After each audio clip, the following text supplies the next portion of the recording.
Cette ravissante personne est une Vainée, c'est ainsi que l'on appelle les dames de Tahiti. Nous, vous et moi, qui n'avons pas eu la chance de naître à Tahiti, nous sommes des Popas. Mais si un jour nous devenons des Fétis, ça veut dire que nous serons devenus des amis, des cousins, des parents, comme vous voulez. Il est bon que vous connaissiez ces quelques mots-clés et quelques autres, car notre projet maintenant, c'est de vous conduire à Tahiti pendant 13 épisodes d'une histoire qui aurait pu arriver à chacun d'entre vous et qui peut-être arrivera à chacun d'entre vous. C'est l'histoire d'un Français moyen qui est propulsé à Tahiti pour y retrouver les traces de son père, qui a connu justement là-bas cette Vainée qui s'appelle Mademoiselle Touria, et qui va aussi sur les traces d'une mystérieuse cantine qui est censée contenir un tableau de Gauguin. Voilà l'histoire en gros. C'est une histoire qui va nous permettre de découvrir Tahiti, la splendeur du pays, et aussi, il ne faut pas l'oublier, la gentillesse des habitants. Je ne veux pas oublier non plus un petit détail, c'est que notre Français moyen s'appelle Monsieur Pigeon, c'est-à-dire qu'il est très représentatif. Il ne me reste plus maintenant qu'à vous dire Yaorana, c'est la formule de politesse, de bienvenue tahitienne, et il ne me reste plus qu'à vous laisser faire la connaissance de Monsieur Pigeon.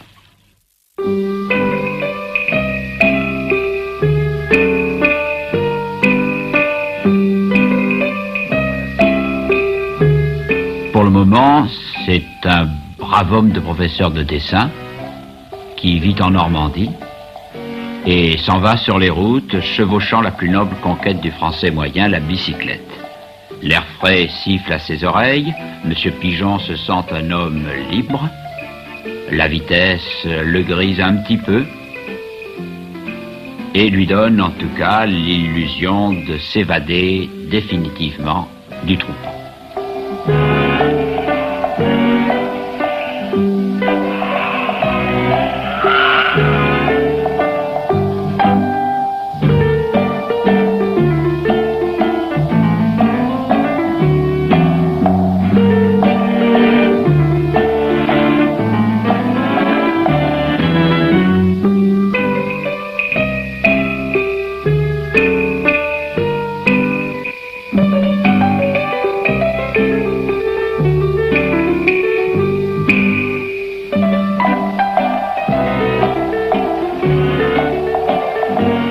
Ce que ne sait pas Monsieur Pigeon, c'est qu'il a rendez-vous avec le destin.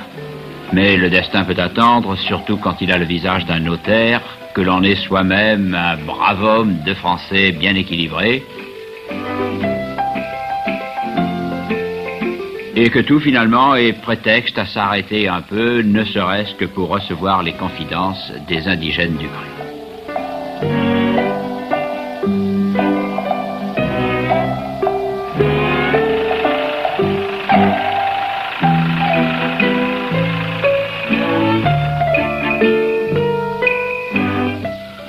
Monsieur Pigeon. Bonjour. Je suis bien heureux de vous rencontrer. C'est au sujet de mon fils. Il veut être cultivateur. Vous êtes son professeur de dessin. C'est à vous d'en faire un Picasso.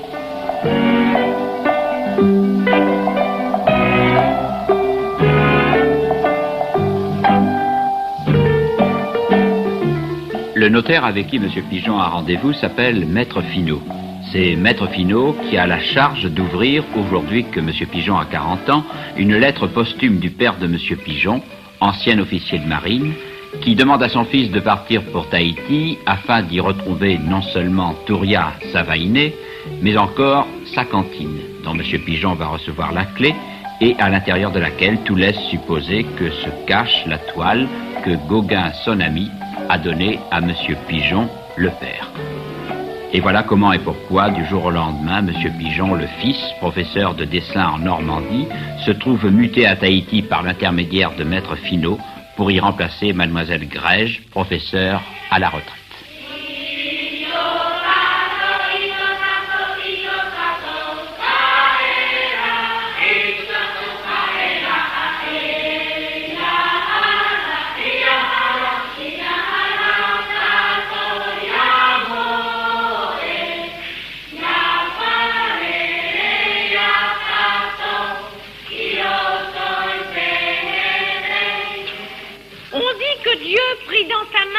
D'argile et fit tout ce que vous savez. L'artiste, lui, à son tour, s'il veut réellement faire œuvre créatrice, œuvre divine, ne doit pas copier la nature comme ça. Il doit prendre des éléments de la nature Mademoiselle, et créer. ça va être l'heure. Donc, croissez et multipliez. Il y a cela.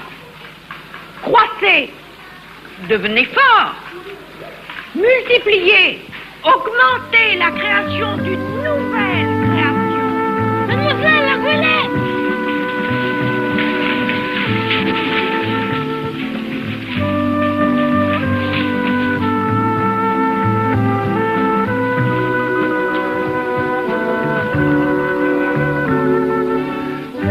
Il y a exactement 200 ans, M.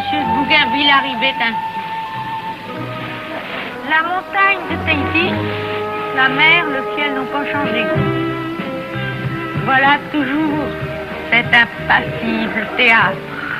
Il y a 2 siècles, mademoiselle. Aujourd'hui, c'est Monsieur Pigeon qui débarque. Allez les enfants, allons au bateau. Souhaitez la bienvenue à Monsieur Pigeon. Tout le monde est parti?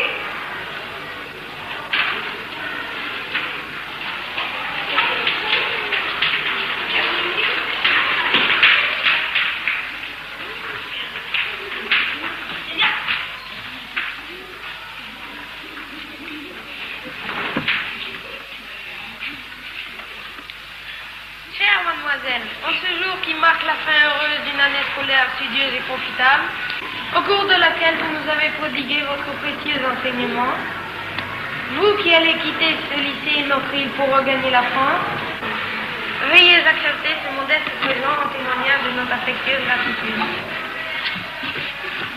Mais je suis très émue, très touchée. Je ne m'attendais pas vraiment, mes enfants. Je sais comment vous remercier. Mes chers enfants, je voudrais vous dire ceci. Les liens qui unissent un professeur à ses jeunes élèves ne sont pas seulement ceux d'un enseignant chargé de communiquer son savoir à de jeunes intelligences. Il y en a d'autres, plus subtils, plus profonds. Mademoiselle, ça va être l'heure. Ah oui, mais vous avez bien une minute que je puisse tout de même vous remercier encore.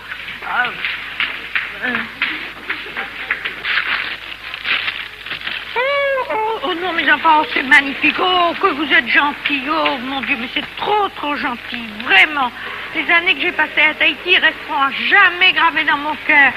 Et n'oubliez pas, surtout, que l'homme a droit à la nourriture un petit peu. Regardez, les enfants m'ont donné. Bon, vous connaissez les gentils. Les gentils, ce sont ceux-là, ce sont les enfants de Tahiti et à leur tête, Teva.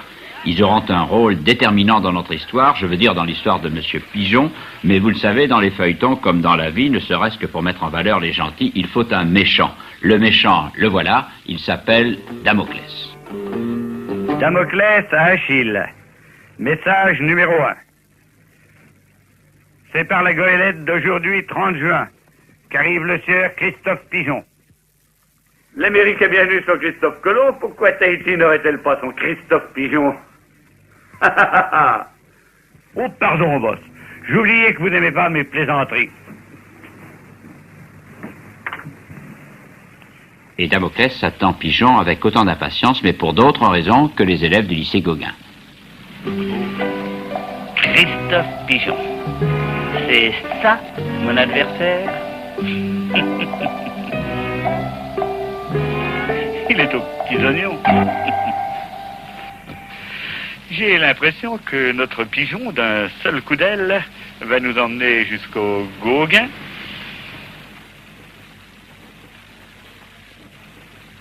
Ne vous inquiétez pas, Damoclès, vous n'avez pas fini de le voir ni de l'entendre. Terminé. Il enregistre d'ailleurs tous ses messages sur mini-cassette.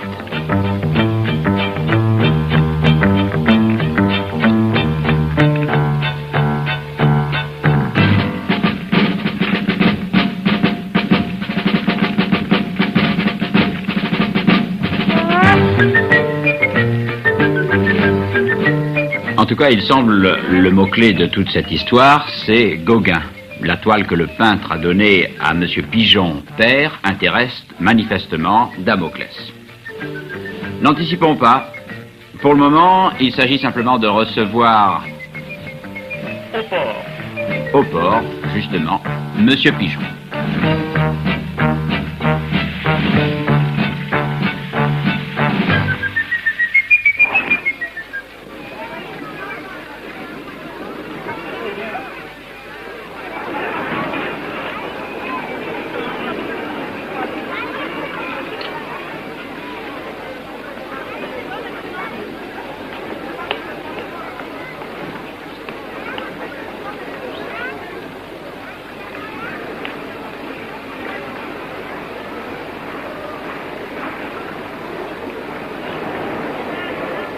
Je ne vois pas Monsieur Pigeon.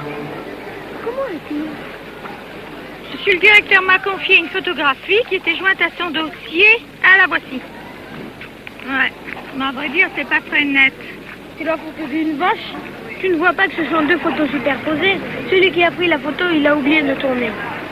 Nous allons monter à bord. Vous pourrez venir. On va vous le retrouver, votre Monsieur Pigeon. Sois prudent, c'est bas. Monsieur Pigeon! Monsieur Pigeon! Tahiti! Me voici!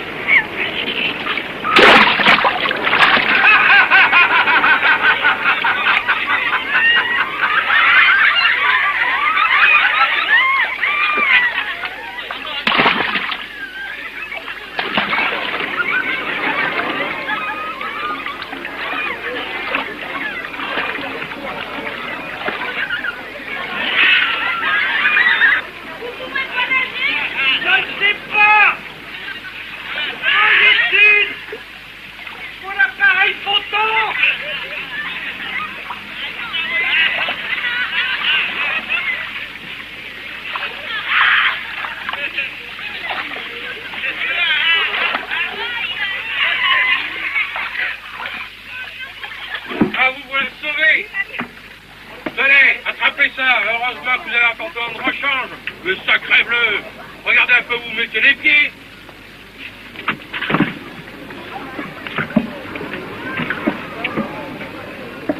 Monsieur Pigeon, vous avez été magnifique. J'ai perdu mon appareil photo. Oh, vous avez sauvé la vie à 3 enfants. Ça alors? Là.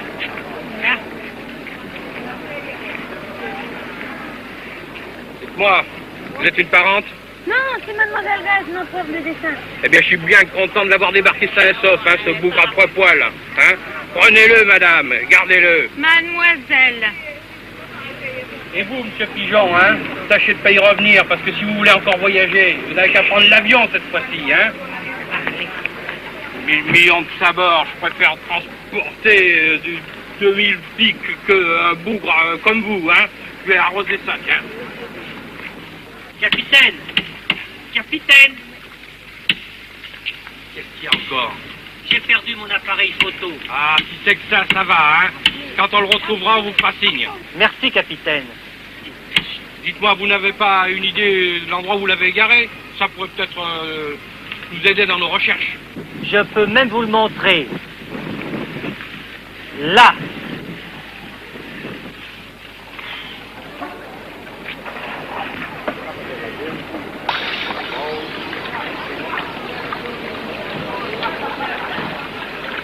Quel hôtel avez-vous réservé, Monsieur Pigeon?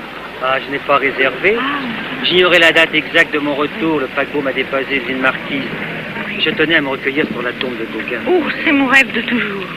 Où vais-je coucher? Les hôtels sont complets, ça, c'est la pleine saison. Pour moi, il n'y a jamais de problème. Je peux vous arranger ça à mon hôtel. Vous n'avez qu'à venir chez moi. Non, je vous en prie. Montez. N'écoutez pas ces petits voyous. Montez.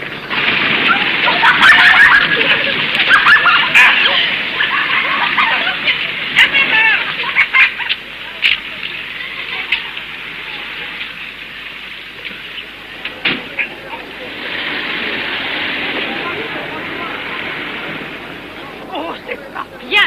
C'est bien fait pour lui.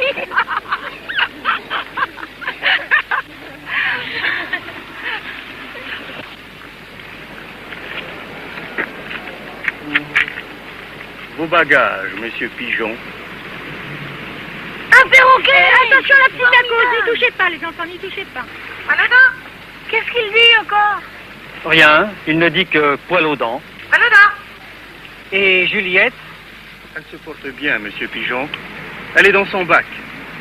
Si Monsieur Pigeon me permet leur conseil, qu'il revienne demain, avec un bassin d'eau de mer. N'ayez aucune crainte. Je prendrai soin de Juliette comme de ma propre fille. Merci. C'est que c'est notre première séparation. Qui c'est, Juliette? Je comprends, Monsieur Pigeon. C'est une terrible épreuve.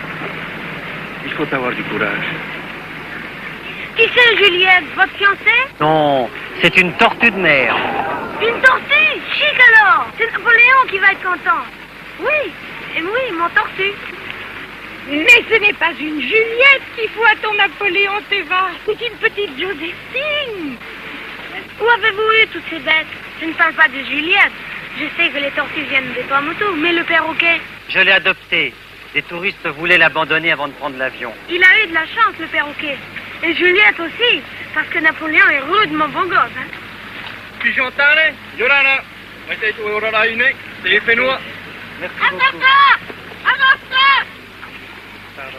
Eh bien, monsieur Pigeon, puisque vous êtes l'invité de Théva, il ne me reste plus qu'à vous quitter.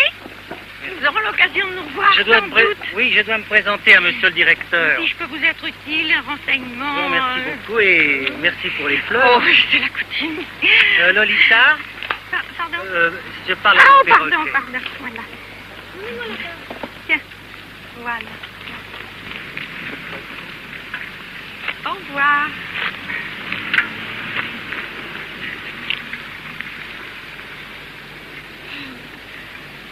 Allez, les enfants. Et nous voilà partis à travers Papeete et la capitale de l'île. Et sur la route, je dis bien la route, car il n'y a qu'une seule route à Tahiti, celle qui fait le tour de l'île et serpente le long de la côte pour mieux faire apprécier les beautés de cette nouvelle cité-terre. Ainsi, Bougainville avait-il baptisé Tahiti. Quand je dis nous, je veux dire bien entendu Monsieur Pigeon et Théva, son nouvel ami, mais aussi Damoclès, l'inévitable Damoclès, sans oublier Lolita. Poil aux dents, un perroquet dont j'allais dire qu'il n'aura guère l'occasion de placer un mot, mais qui s'est empressé de me faire mentir.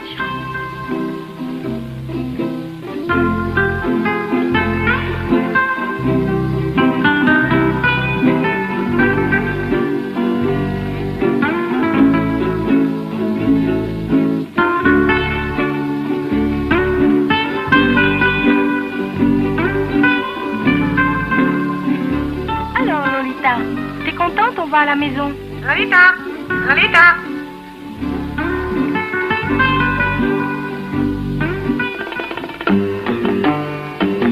Suivi par Damoclès, Théva et Monsieur Pigeon, l'un guidant l'autre, contrairement à ce que cette image pourrait laisser croire, se dirigent vers le Faré de Siki, le père adoptif de Théva. Le Faré, c'est la maison tahitienne en feuilles tressées et en bambou. Autour du Faré s'étalent les splendeurs de la palette polynésienne. Monsieur Pigeon pénètre dans un rêve parfumé où l'on a pour lui les égards réservés en général aux têtes couronnées.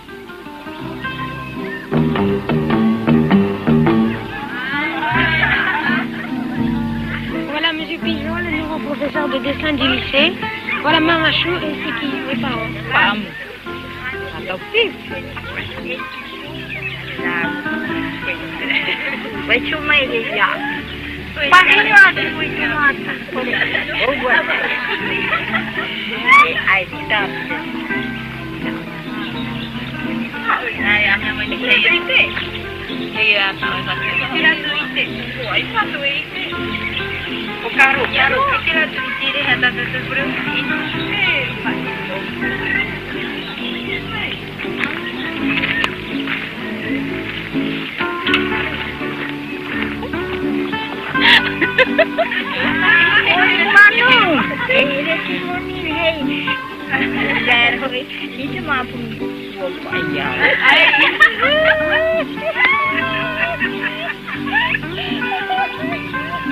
Else Vaineri.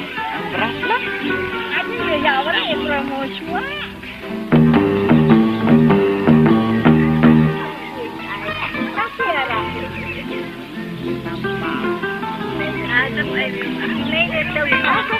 Il a une tortue aussi, une vraie pour Napoléon.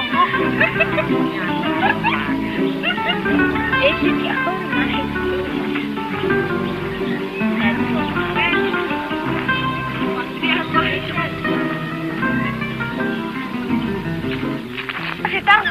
Il y a des singes à Tahiti? Non, c'est le seul singe de l'île. Il est à Mamachou, hein, elle en est très fière.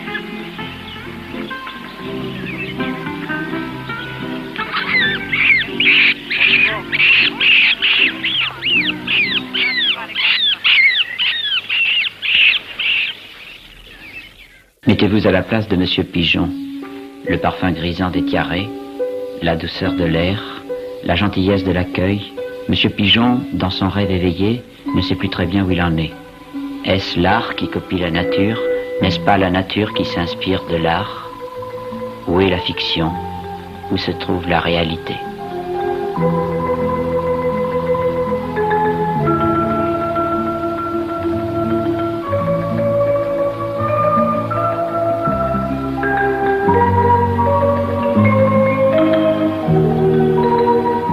Monsieur Pigeon ne sait plus très bien où donner du regard, et quand il répond à l'invitation de Théva, Monsieur Pigeon, venez voir mon tortue.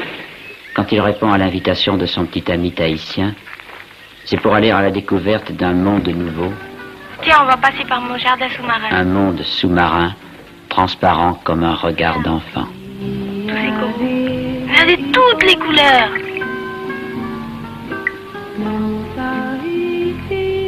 Et tu vois ce truc bleu? C'est un pahoua, un bénitier. Tu vois, tous ces poissons, je leur donne bien à manger, mais ils préfèrent le corail. Et regarde le gros corail jaune là, c'est un cerveau. Parce qu'il ressemble à un cerveau.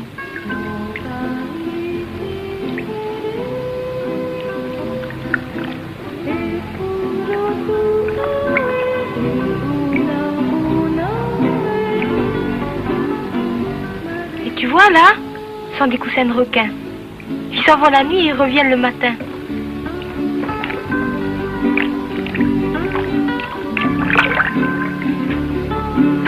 Tu sais, quand on l'a eu, il était petit comme ça. Et il était gentil, tu peux pas savoir.